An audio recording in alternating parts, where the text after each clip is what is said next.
Hi, friends. We are so glad that you are here today with us. I want to introduce you to my dear friend, Cindy Finley. Hey, Cindy. Hey, Amy, it's so good to be here with you. I am so glad that you set aside this time. Y'all, my friend Cindy is an extraordinary woman. She runs a wonderful organization called River Cross, and we'll probably weave some information about River Cross in our conversation. There's more info down in the bio down below so that you can connect and read about her. But here's the thing I want you to know about Cindy and I. We are everyday friends. hmm We are really very ordinary people. Cindy, how many children do you have? We have seven. Yeah. 7. I was going to say 6, but I thought I was wrong.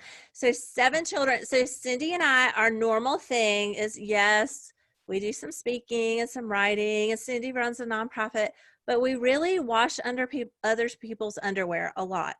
That's Would you right. say that's true? That's like our main Absolutely. occupation? Uh-huh. Yeah. Uh-huh. Absolutely. Washing other people's underwear. Yeah. Yeah. Like, that's really in this house what I'm known for. Yeah. So, but I wanted to have Cindy on today because she's one of the people in my everyday life, in my Facebook feed, somebody I talk to, that I have come to admire you so much, Cindy, for the Mhm. way that you are a godly woman who speaks up in godly ways, that Mhm. you have both a tender heart and a strong voice. And I have needed a model of that because I think I've had a tender heart for a long time, but I've either had a really brash voice or no voice, and I haven't been able to find the in between very easily. Yeah, that's hard. So I want to start with a story that I've heard you tell Mhm. about a time that you were in Ukraine and you had this moment where God used another woman's words. Yep. She was speaking up to really impact you to start off our conversation. Will you tell us that story? I will. And this was back in 2008. And my husband and I were in Ukraine, and we had been invited to go over and do marriage conferences around Ukraine. And we were staying with a host family in this industrial town called Rivna. And we were staying with this family, Albina and Pietra are the couple's name. They have 2 preschool boys, and she's a preschool teacher. And they were part of a church plant, and it was this beautiful church plant where when somebody meets the Lord, that they say, I repent, is what this is, the words that they use. And that literally means what it says, that they repent of everything unchristlike in their lives, which includes their drug addictions, their alcohol addictions, all of that. And so we were staying with Albina and Pietra, and Albina has just been serving us night and day. We would come in from wherever we were, and she'd have these amazing crepes and sour cream and just all of it. She was just serving us. And she's a teacher and she's a mom. And with their church, their home was open 24/7 for people to be able, who were coming off of the drugs, to be able to deal with their withdrawals. And so Wow. I've seen Albina just giving and giving and giving. And so I come in one afternoon after we've been out at one of the marriage conferences, and I come in and her home is just filled with just this amazing smell. And I said, Albina, what are you cooking? That smells amazing. And she said, well, Cindy, this is my chicken soup. And the woman, my neighbor, she loves my chicken soup. She's dying of bowel disease, but she loves my chicken soup. And she said it very matter-of-factly, just like that. And I said, wow. I said, Albina, that's amazing. I said, Albina, but you can't do. And then I took a pause. And it really was what I look back on now as a holy pause. And it was one of those moments that I could just, now that it was just dripping with anticipation. And I took this breath, and she turned around and she looked me in the eye with this wooden spoon in her hand, and she said, nothing. I know, Cindy, we can't do nothing. Now, I have to tell you, I was not thinking nothing. I was thinking, Albina, you can't do everything. Look at all that you're doing. You can't do it all. You can't do everything. I love your heart, but you can't, you're going to burn out. And she totally shifted my paradigm by saying, you can't do nothing. And so I left that conversation and I left Ukraine as a woman who's not overwhelmed by all of the problems in the world, but as a woman who says, okay, Cindy, I can't do nothing. So what is my something? I just love that, because I think so many of us get shut down by Mm-hmm. all the pain, all the hurt, all the needs around us. And Yeah, we think, I can't do everything, but we don't have to do everything. We only have to do the something that God is calling us to. My friend Sherry Gregory calls it the need with your name on it. that's right. And Yeah. so I just want to say to our listeners today that as we've been going through this process to listen, to feel, to do, and now to speak, you don't have to listen and do and feel about everything. You don't have to speak. In fact, we shouldn't Right. speak about everything, but we do need to know what that need with our name on it is. And we Mm. do need to speak about something. So Cindy, what's your something? What's your need with your name on it? Yeah, well, orphans and vulnerable children are the need that the Lord has invited me into, and specifically the trauma that the children have experienced, and so that's my need. And I want you to. I'm going to paint a little word picture for you for a second, Amy. I want you to imagine that you are in this land, and it is a dark land. It's a scary land, and there are all of these dangers that have all different shapes and sizes, and they're lurking in the trees, and they jump out and they scare you. Sometimes they hurt you, and you are stuck in this land and there's no way out. And bordering the land, that on one side it is an even darker enemy, and then on the other side of the land is a river, and you are just trapped in this land and there's no way out. But then one day, a team of people come and they start building a bridge from your land to this place across the river. And across the river, and you've looked at it all your life, and across the river there is green, lush grass. There are butterflies, the birds are singing, and you've always seen that land, but you've had this sense, number one, you had no way of getting there, and number two, that you didn't deserve to be there. But these people come and they start building a bridge for you, plank by plank by plank by plank, until one day the bridge is completed and they say, come. And so you cross over this bridge and you were welcomed into this new land where there is healing and there is hope, and Jesus is there waiting for you. And that's what we do with River Cross, that the children that we serve, it's like they've been living in this land where there are all sorts of dangers, and there are hidden things, there are scary things that make them afraid and that actually hurt them. And they felt bound and closed in and no way out. But we work with amazing people to build these bridges so that the children can cross from a place where trauma marks their lives to a place where they can be treasured and have the hope of Christ. That's an incredibly effective word picture that I'm sure I feel it when you talk about it. I hear the passion in your voice when you talk about it. I've heard you talk about it. How many years have you been leading River Cross? Well, 2014, I started working with the ministry. 2016, I stepped into the director position. So you've known the need with your name on it for this time. We can hear the passion in your voice. This is how each one of us should feel, whatever our need is with our name on it. This is how we should feel. And then you've had this amount of time to put words around it. And I've watched you develop that over time. And so those of you that are listening, if you're like, oh my gosh, I could never talk like that. Yes, you can. But Cindy's had a lot of practice. Yeah, and a lot of failure, and a lot of people who ask me what I do, and I tell them, and they're like, okay, interesting. So I'm glad you get it, Amy. It's taken me a while. So yeah.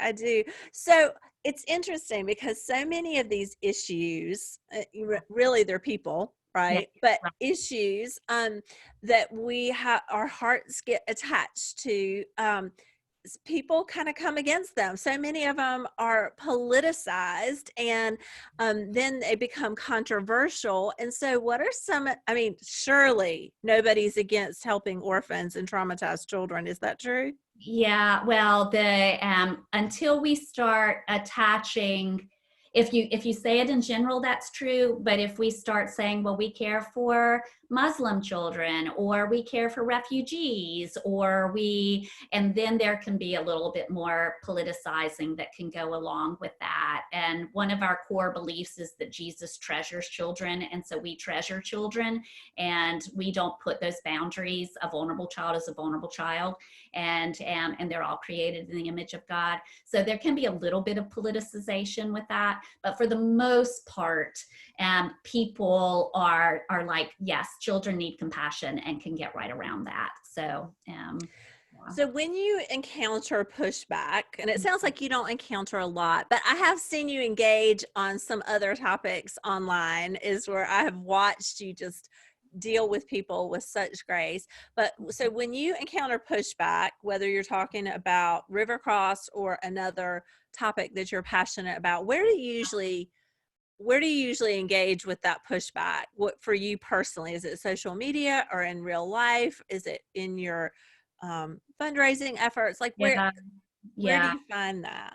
Well, really I mean, social media is awful for this kind of, it's a terrible platform for any real conversations. True. But I have found that during this time period, and I don't know if it is because we're all, a little bit, kind of at this low level of stress all the time, but that there's just more anger, and things are just closer to the Yes. surface, and that people who I would not expect to be,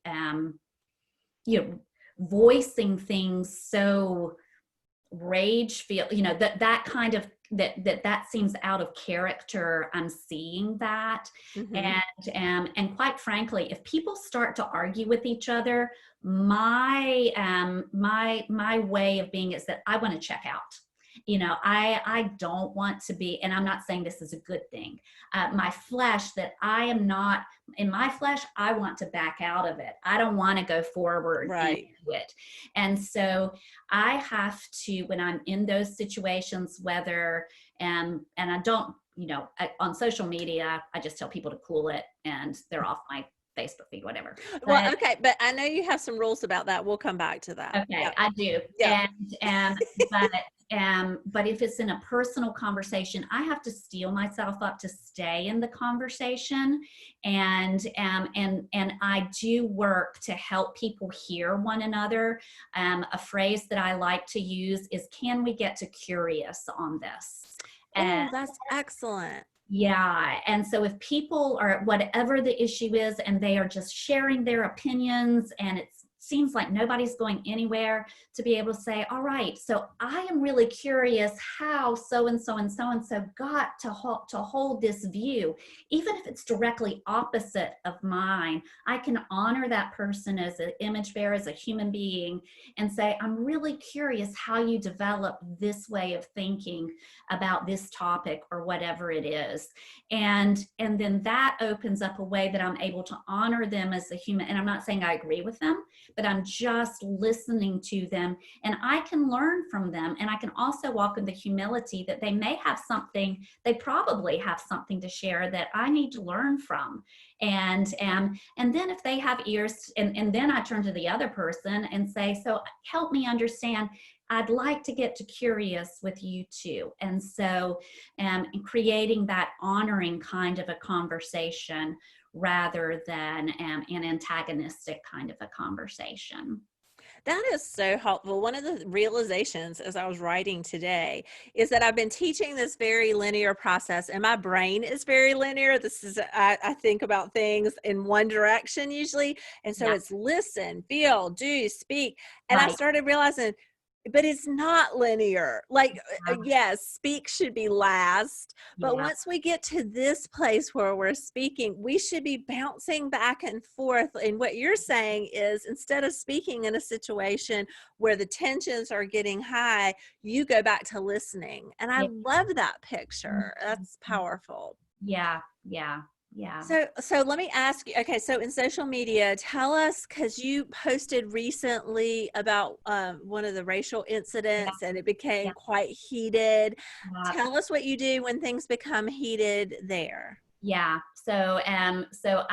This was back when things were just beginning to heat up, and I don't know, this wasn't one of the biggest things, but it was something that really struck me, was the woman who was in Central Park, and the African American man who was birding frightened her, and Mhm. her response was to call the police, and she did whatever she did. So my post about that wasn't about the incident, but so much as it was about what that stirred in me was self-reflection, because I am not typically on a street where there is a whole lot of crime that's happening around me, but I am typically a white woman out walking my dog.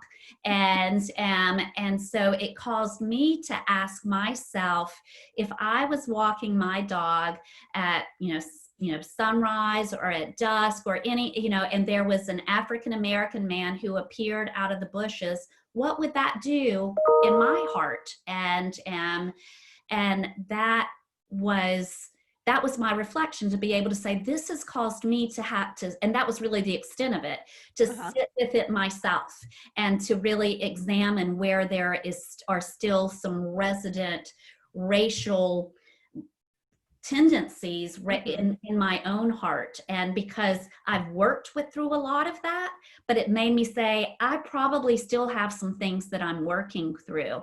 And the conversation that came about is that was really just shocking. Yeah, And it got hijacked. it did get It did. hijacked. Mhm. And I, again and again, I pointed back to, this was the point of what I shared. But where I landed with one of the like things that were happening that got hijacked was, this is my living room, and you are welcome to be here, but it's my living room, and I expect my guests to speak in honoring tones to one another. You don't have to agree with each other, Mhm. but you need to be able to be honoring of one another. And if you're not able to do that, then my living room's not the place for you. And I think that's a great boundary to draw, whether it's social media or a personal conversation where the other person's maybe getting loud with you because you've Yeah, spoken up and they don't like it, is to yeah, say, hey, this needs to be honoring. And if it can't, we should probably walk away from this, at least for right now. yeah. So I think that's a really good boundary. So let me ask you, as we wind up here, Cindy, where did you learn these skills? How did you learn to be a godly woman who speaks up in godly ways? That's a interesting question. I think a lot of practice, but I think more, my life, like, what I think, I may be doing work where there's an outward, but I do work with orphans and vulnerable children, all that kind of stuff. But I believe that my primary work is to send my roots down deep into God's word. John 15 is so precious to me that I would have vine life, and then connecting that with Psalm 1, that I would be like a tree planted by streams of living water. And so watching Jesus is something that is so treasure to me, that we are invited to, with unveiled faces, to behold him in his glory.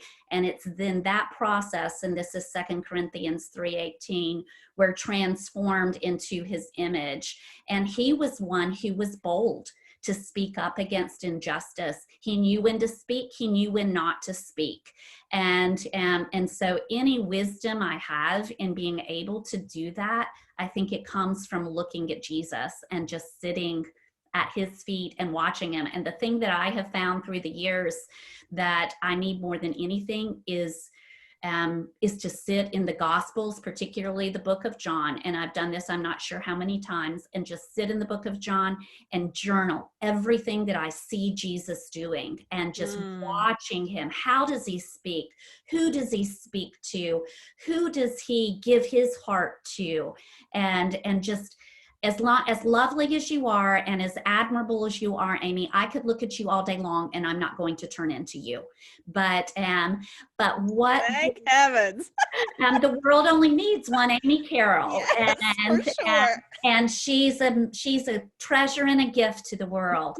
But the more that I look at Jesus and just behold him, fix my eyes on him, rivet my eyes to his face, have my posture turned toward him, practice his presence, the more and more I'll become like him. And that process won't be complete till the day we see him face to face, when we see him as he is. It says in 1 John, but that process can begin right here. So that's where I've practiced it, I've failed, but the ability to do it comes from sitting with Jesus. That is so incredibly powerful. And it really kind of answers our last question too, which was what's the best piece of advice for godly women who want to use their voices in godly ways? And you've told us, behold Jesus. It's beautiful. And it really is, if we want to use our voices in godly, strong ways, we have to have a tender heart. And the only way our heart stays tender in this hard world is to behold Jesus. Thank you so much, Cindy. You live this out so well. I encourage my friends here to connect with Cindy through River Cross and to see what she's doing and see if that might be a way, if you could contribute, if it's a need with your name on it too. But Cindy, thank you so much for your wisdom, and I always love spending time with you.